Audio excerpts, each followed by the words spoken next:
আসসালামু আলাইকুম। আপনারা সবাই কেমন আছেন? দৈনিক শিক্ষা ডট কমে আজকে 14ই জুন 2026 সুন্দর একটি নিউজ আসছে যে ৭৭,৭৯৯টি শূন্য পদে শিক্ষক নিয়োগ শিগগিরই। শিক্ষামন্ত্রী অর্থাৎ ডক্টর মিলন বলেন, এমপিওভুক্ত স্কুল, কলেজ, মাদ্রাসা, কারিগরি ও ব্যবসায় ব্যবস্থাপনা শিক্ষা প্রতিষ্ঠানের প্রবেশ পর্যায়ের শিক্ষক নিয়োগে জাতীয় মেধা তালিকার ভিত্তিতে সম্পূর্ণ অটোমেশন পদ্ধতিতে বেসরকারি শিক্ষক নিবন্ধন ও প্রত্যয়ন কর্তৃপক্ষ অর্থাৎ এনটিআরসি সুপারিশ কার্যক্রম পরিচালনা করছে। অর্থাৎ তিনি বলেন খুব শীঘ্রই এই শিক্ষকগুলো নিয়োগ দেওয়া হবে।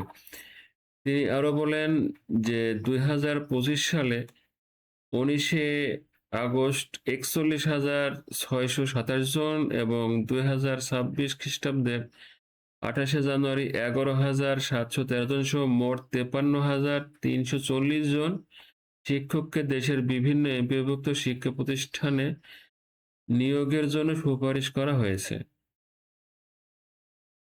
এটা আমাদের জন্য খুবই খুশির খবর, কারণ অনেক প্রতিষ্ঠানে পর্যাপ্ত পরিমাণে শিক্ষক না থাকায় শ্রেণী কার্যক্রম ব্যাহত হচ্ছে, সুষ্ঠুভাবে পাঠদান সম্ভব হচ্ছে না। আশা করি এই নিয়োগগুলো হলে আমাদের পাঠদান ভালো হবে এবং আমরা মেধা সম্পন্ন জাতি তৈরি করতে পারবো। ওকে, আল্লাহ হাফেজ, আসসালামু আলাইকুম।